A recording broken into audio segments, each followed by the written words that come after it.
Welcome to Lead with AC, episode 2. Thank you so much for joining me today. My name is AC.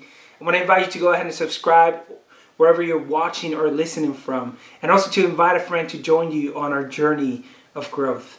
I also want to invite you to check out leadwithac.com/lead-together. In March, I'm launching a leadership cohort that will run for 8 months with a 2-month summer break. That's all about growing in friendship, growing in leadership, and being able to encourage one another on our leadership journey. The space is limited, so I would love for you to go check it out and sign up if you want to grow with other people. You can check that out again at leadwithac.com/lead-together. Our vision here at Lead with AC is to influence world changers. Our mission is to inspire you to become a better you. Because when you get better, the world gets better. We're 11 days into the new year, and I thought since it's early enough that we should do an episode on making the most of the year and really making the most of our lives. I don't want to be someone who dies sitting on a couch wishing that he could have done what he always dreamed of, knowing that I could have given more to the world, more to help people. And I don't want that for you either. Yet sadly, the reality is that there will be a lot of people who die wishing to have done what they always dreamed of doing. They will die with regrets and unfulfilled desires. And again, I don't want that for you, and I don't want that for me. So this episode is all about positioning ourselves to succeed. It's about positioning ourselves to live the life we envision and dream. It's about how do we make 2021 our best year yet. Here's the truth. No one drifts to where they want to go. When we drift, it's because we have lived unintentionally. And you are too valuable, and your calling too great for you to go through life asleep at the wheel, for you to just drift. But if we're not careful, we might find ourselves in a rip current that is slowly taking us away from the shore, from where we were intending to go.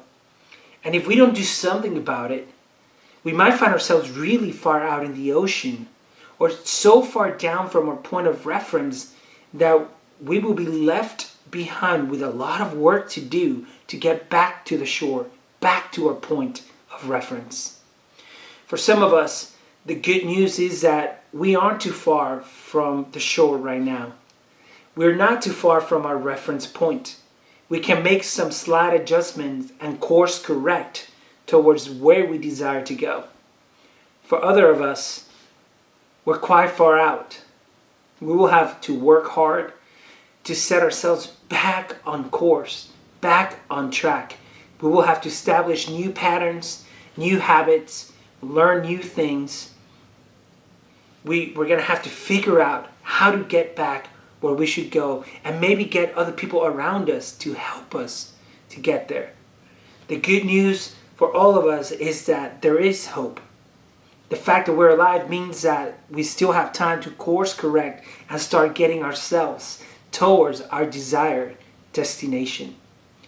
And my hope today is to help you get back on track, to inspire you to dream again, to encourage you to keep going, so that you and I can live the lives we've been called to live.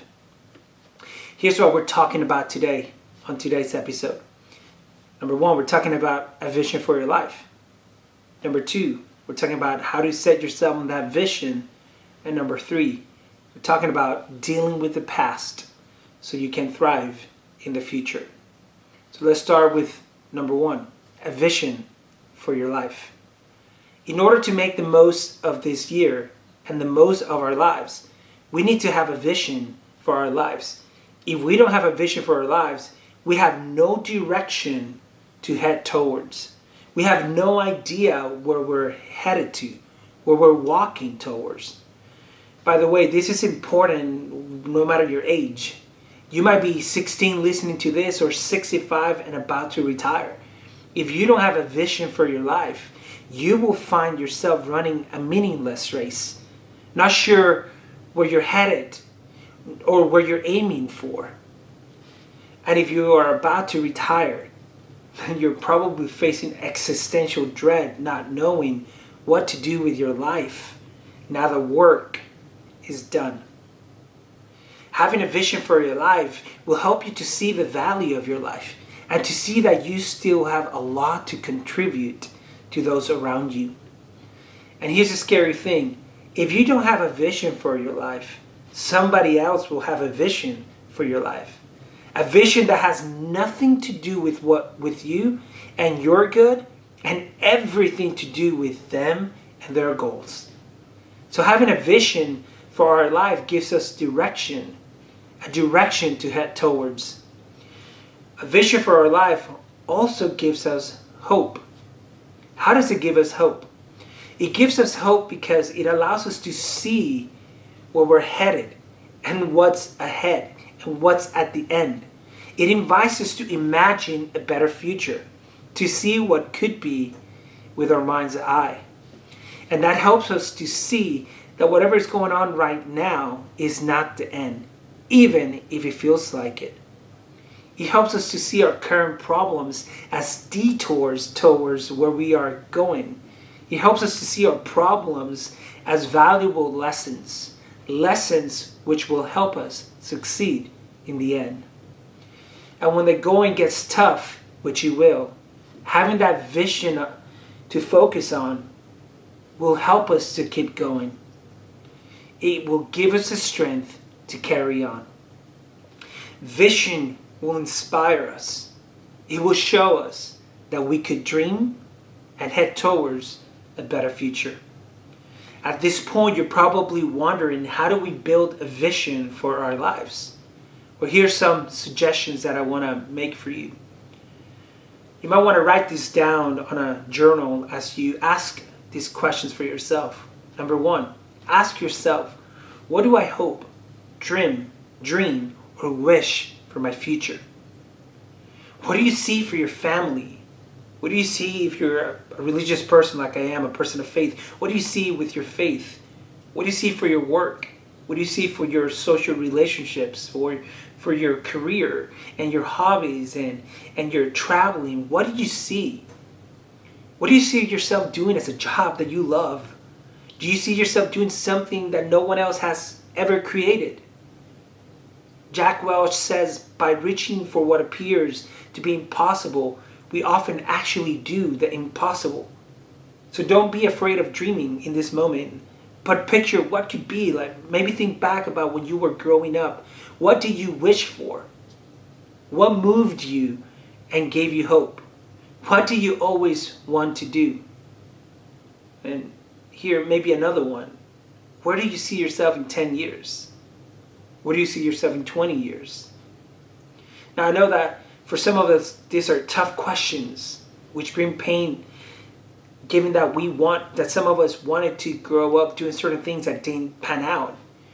Or we faced a lot of struggles that robbed us from what we once envisioned.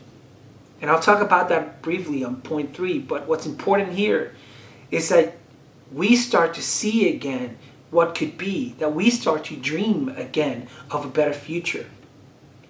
Here's some other more questions that you could ask. Number 2, ask yourself, what moves me? What brings me life? What do I do that makes me feel alive and that brings me joy, that makes me want to do more of it? And then lastly, number 3, ask, what is the best way I can help people? What is it that I'm really good at doing that benefit other people and that I bring joy with to people and to myself? As you think on these questions, write down your answers to them and start envisioning what could be. So for example, I see myself helping other people win. I want to inspire you to become all that you've been created to be. And I can see myself having conversation with people that share with me how I helped them on their journey. I can see that. And that helps me to do Lead with AC, to launch it, to keep it going. Even if it is only that I help 10 people, one of those 10 people can be the next Steve Jobs. You never know. So what do you envision? See it and write it down. Now, vision without action is just a dream. So how, not that we have a vision, how do we make it happen? Here's how. We do so by thinking backwards. We start with the end in sight and we work backwards from there to our present. And then we take the steps we can today to start us on the journey. Because we thought backwards, we're able to map out our journey forward. So for example, if you see yourself recording an album and doing music for a living, the first step would be to start writing songs. To start compiling the necessary number of songs needed to release an EP or an LP. Hopefully, you already play an instrument and can sing. Otherwise, you have to go further back and learn how to do those things. For example, again, if you're married and you envision you and your spouse growing closer as you age, then thinking backwards, that will make you think and say, what can we do today, this week, or this month to set ourselves on a path to grow closer? Is it a weekly date night? Is it scheduling a 2-day getaway quarterly, semi-annually? What is it? Identify it, put it down on the calendar, and commit to it. What's important here is that we think backwards from our vision and then we make doable steps so that we can start walking towards the future that we envision. Having a vision of the future is not enough to get us there. We must have tangible steps, measurable steps that can help us get there. A vision gives us the end. Thinking backwards gives us the step we need today to get there. And once you do that, you can even establish quarterly, semi-annual, or yearly goals to help you get there and keep you on track. Now here's something that's important to know. If you don't deal with the past, with what happened to you, you cannot set yourself on the journey to your better tomorrow. Which leads me to my last point in this conversation we're having. We have to deal with the past so we can thrive in the future. You don't want to drag yesterday's trash to today's clear slate. Honestly, I didn't think that this was true at first for me. I'm an 8 on the Enneagram. And if you know anything about the Enneagram, 8s have a hard time with the past and with their feelings. We're future-oriented individuals. So we just keep on moving forward onto the next thing. But then I started to see how much of what I kept on my past kept on dragging me down. It kept weighing me. I started to see that I had things that I had set out to accomplish that I never fulfilled for one reason or another, and they started to become painful. They started to become things that discouraged me. I started to hear people's voices and comments in my mind as I planned and dreamed of what could be. It's almost like the past, what happened to me, started creating a narrative in my mind of what is possible, of what could be, and of what I could accomplish. And when something difficult happens to you, it can truly affect you negatively. I know for me something happened a few years back that was really difficult and which affected every single area of my life. And what happened outside of my control, without me being included in the conversations that had to do with what I led, and which led hundreds of people. And he threw all my plans out of whack. It made me feel like all these things that I had accomplished prior to this, all these time spent leading people and sacrificing myself were for nothing. All these plans that I had of the future were all wasted now. And before I knew it, it was like I had blinders on. What's the point of dreaming? Someone's got to mess it up anyway and destroy it. Why should I try again to do this? If my past is any indication, I will fall somehow, I will fail somehow, or my goals won't be accomplished. And what that did was blind me from the fact of all the good that actually had surrounded me in my past, and of all the good that my doing had done. It blinded me from the things that actually I could still lead, I could still guide, and I had control over. I had to deal with the past in order to move forward. And where I am today is only possible because I dealt with the past. So here's some useful questions that I have used to deal with the past. Some of these I learned from Michael Hyatt's book, Your Best Year Yet. I'm just going to list them. Number one, what happened last year? When you think back, especially in 2020, right? COVID year, 2020 was crazy, Kobe Bryant, all this crazy stuff. When you think back, what happened last year? Number two, what did you want to happen? Like, what did you plan to happen? What was your dreams and your goals? What do you think was going to happen this past year? Number three, what good things happened that I was not recognized for?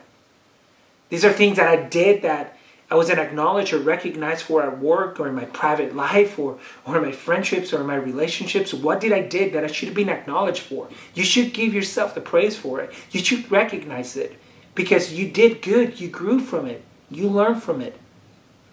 Number four, what happened to me that I feel disappointed about? What is it that when I look back, I said, man, 2020, how I wish this never would have happened. And here's what it did to me. And then number five, redeem those disappointments. What did I learn from my disappointments? All lessons that we learn come from different places. And some of them come from disappointments and pain. And our pain and disappointment sometimes can be our biggest lessons. Lessons that we take on forever. Lessons that carry us on, and lessons that inspire other people. Number six, in what areas did I learn and grow this past year? When you think back, where did you grow? What new things did you try? What helped you flourish this past year? How are you a better person because of what happened this past year? And number seven, what did I discover about myself? What surprised you about yourself as you think back and you go, wow, I never knew I was actually this strong. Or I never knew that in a moment of crisis like 2021, I was a quick mover. I reacted quickly. I made decisions. I waited. Or, man, I fell apart under the stress.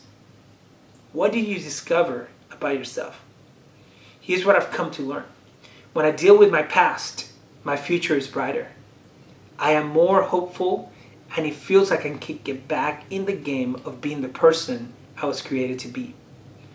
Dealing with the past, even facing disappointments, allow us to do one thing. It allows us to take the power away from those situations that happened to us and bring it back to the things we can control and are responsible for. Dealing with the past repositions us to see that we can direct our life towards the future we envision. We redirect ourselves and we stop drifting because of what happened to us. If you want to make the most of your year and of your life, then you have to have a vision for your life. Then you have to make that vision tangible by thinking backwards and creating doable steps to accomplish your vision. And then we have to deal with our past so that we can thrive in the future ahead of us. Thank you for joining me today. Don't forget to subscribe. If you're looking to grow with people, don't forget to check out leadwithac.com/lead-together. Until next time, AC out.